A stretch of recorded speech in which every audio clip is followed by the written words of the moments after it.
Assalomu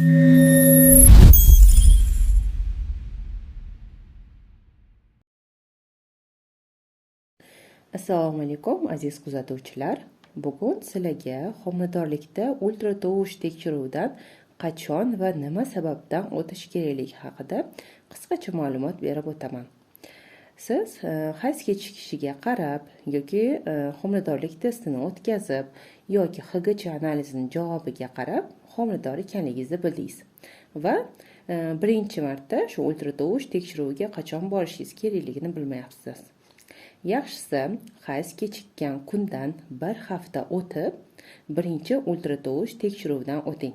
Ya'ni bu taxminan 5-6 haftaligi to'g'ri keladi. Sababi bu paytda homila bachadonga tushdimi yoki yo'qmi bilishingiz uchun. Ikkinchi marta 7-8 haftalik bo'lganida bunda homilaning yuragi urayotganini bilishingiz uchun.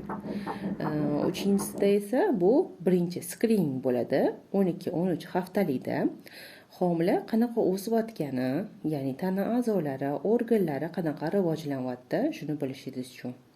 To'rtinchisi 18 haftadan 20 haftagacha. Beshinchisi bu ikkinchi skrining 22-23 haftada. Bu paytda homilaning yuragi to'liq shakllangan bo'ladi. Uni tekshirish uchun. Oltinchisi bu birinchi Doppler hisoblanadi 27 haftalikda. Ikkinchi Doppler esa 32-33 haftalikda tushiladi. Dopplerda qon tomirlarining holati baholanadi. Qon aylanishida buzilishlar bor yoki yo'qligi aniqlanadi. Homila rivojlanishi tekshiriladi. Umumiy 7 marotaba ultratovush tekshiruvi normal holatda o'sib rivojlanayotgan homila uchundir. Agar homilada biror o'zgarishlar aniqlanadigan bo'lsa, shifokor ko'rsatmasiga ko'ra ultratovush tekshiruvlardan yana takror o'tilinadi.